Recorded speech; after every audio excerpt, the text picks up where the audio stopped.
नमस्कार, मैं आपकी जयश्री अयंगार। परिक्रमा में आप सभी का स्वागत है।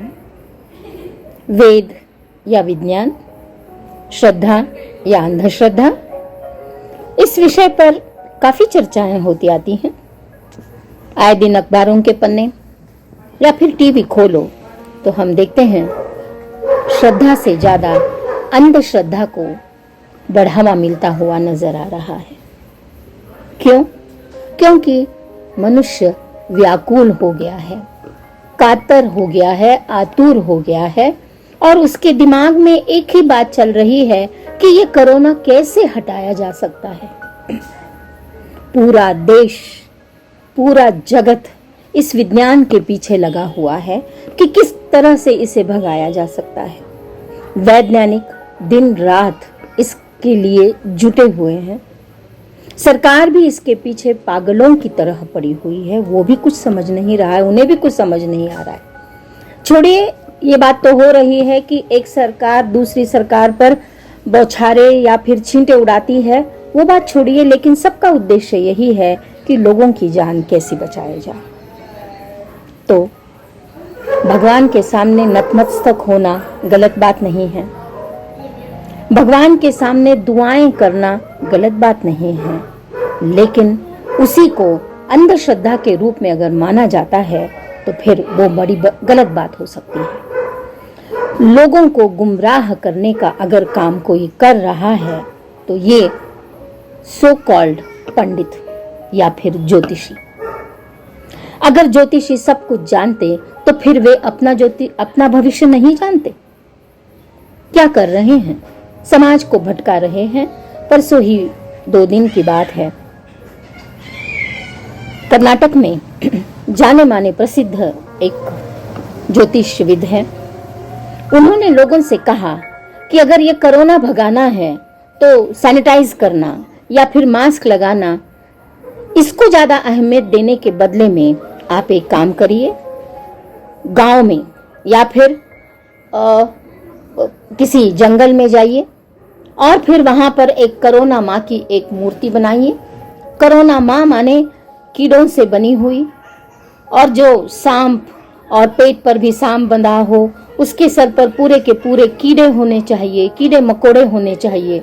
उसकी मिट्टी की मूर्ति बना दो और आप उसे रखो और उसकी पूजा करो, और फिर उसके लिए भोग के रूप में प्राणी की बलि चढ़ा दो। लोग पागल हो गए। और इतना ही नहीं, उन्होंने कहा कि चावल हर घर से आप भात बनाइए और उसका भोग चढ़ाइए। नतीजा हमने टीवी पर देखा, हर घर से लोग ट्रक भर भर कर चावल बनाकर, भात बनाकर ले जाकर भोग चढ़ा रहे थे। जो व्यक्ति एक कौर के लिए तरस रहा है, ऐसे समाज को भटकाने वाले लोगों को हम क्या कहें? लोग उनकी मानते हैं और उसे वहां पर डाल दिया गया, बलि चढ़ाया गया और कहा गया कि कोरोना चला जाएगा। अगर कोरोना इतने आसानी से चला जाता तो वैज्ञानिक लोग क्या कर रहे हैं? तो मैं तो कह रही हूं कि अशिक्षित अनपढ़ लोग अगर इसके पीछे पड़ते हैं तो मान के चलते हैं कि ओके, उनकी बुद्धि वहीं तक सीमित है, लेकिन पढ़े लिखे हुए लोग भी इसका आचरण करते हुए नजर आते हैं।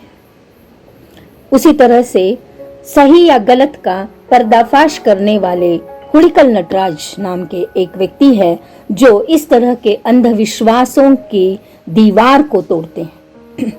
और उन्होंने सरासर कहा कि ये बात गलत है, इसे मत करिए, लेकिन उनकी बात को मानने वाला कोई नहीं है, क्योंकि आधे से ज्यादा वर्ग वही है जो इन अंधविश्वासों में फंसा हुआ है। प्राणी की बलि चढ़ाना, भात का भोग लगाना, इससे अगर कोरोना दूर होता तो फिर बाकी वैज्ञानिक लोग हाथ पर हाथ धरे बैठ के आराम से रह सकते थे।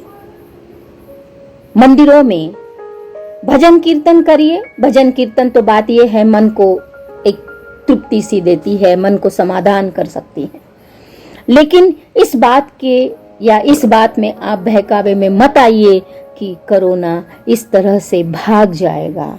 कृपया भगवान पर, सरकार पर, विज्ञान पर, वैज्ञानिकों पर, वैद्य पर विश्वास रखिए, लेकिन अंधश्रद्धा में डूबकर आप कोई गलत कदम मत उठाइए। प्लीज, ये मेरी आपसे विनती है। सर्वे जना सुखिनो भवन्तु। अच्छे दिन जरूर आ जाएंगे, तो समय है, कट जाएगा। नमस्कार।